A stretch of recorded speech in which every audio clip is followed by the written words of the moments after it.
Watch Dogs Central. Hey guys, Brett here, connecting from UbiCentral, and today I'm going to be going over some Watch Dogs 2 news that you may have missed, so let's get started.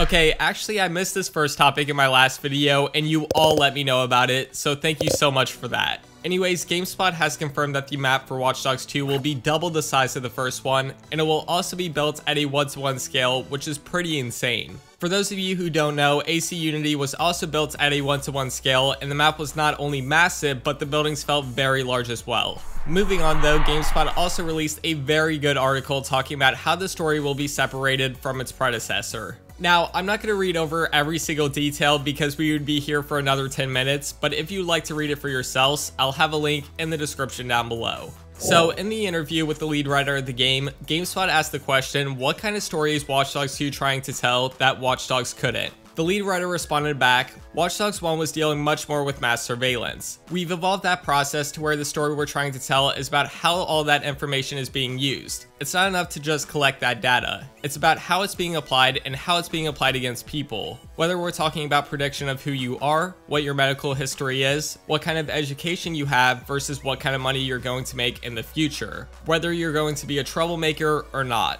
We had that predictive element, but we also wanted to talk about how everything is sort of becoming interconnected now, and how technology is stripping our ability to understand it as much as it is. That's one of the reasons we ended up focusing on a group of hackers. So it really seems like the CTOS has been upgraded to recognize what kind of person you'll grow up to be, which is obviously a failed system. And I believe this will also tie into Marcus's story on how he was framed for a crime he didn't commit. Maybe he was at a crime scene and the CTOS recognized him, it realized he grew up in a poor family around murder, so it assumed he committed the crime or something like that. Again, that's just speculation on my part, but the lead writer is definitely making it sound like the new CTOS will play a big part in who you grow up to be. Another huge point that was brought up is how Marcus is much more of a team player compared to Aiden. The lead writer responded saying, the minute we said we wanted to deal with the hacking community, it can no longer be the idea or the notion of a lone wolf. Who Aiden was, it made sense for him to go at it alone. For who Marcus is, it makes sense for who he is, because he's looking for like-minded individuals. This allowed us to play out the different ideas of who Marcus is by who surrounds himself within DedSec. You see him acting not so much as a leader, but as the guiding force behind the organization.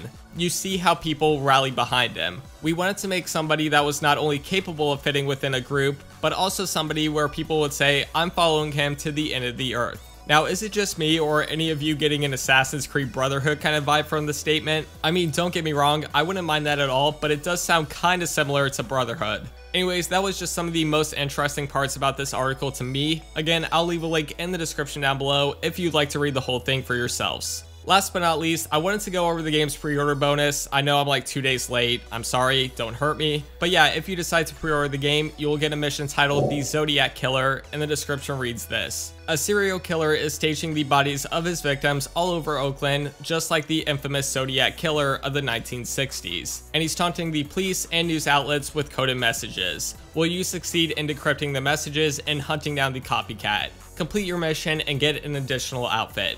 Speaking of extra outfits, I think this is where Watch Dogs 2 will add microtransactions. Keep in mind though, as I'm recording this video, microtransactions are not confirmed. But if it is, I'm hoping it's something like Assassin's Creed where you can get every outfit or skin just by playing the game. But to make the process go a little bit faster, you can purchase microtransactions. Again though, it's not confirmed. I'm just saying if it does happen, I hope it's like Assassin's Creed. Anyways, that brings us to the end of the video. Yesterday, we hit 70,000 subscribers on the channel, and that's just insane. It really is. I know I said this the other day, but the support you all have been giving me each video just makes me so happy, and I can't thank you enough. As always, to stay up to date on everything Ubisoft, make sure to subscribe right here on UbiCentral.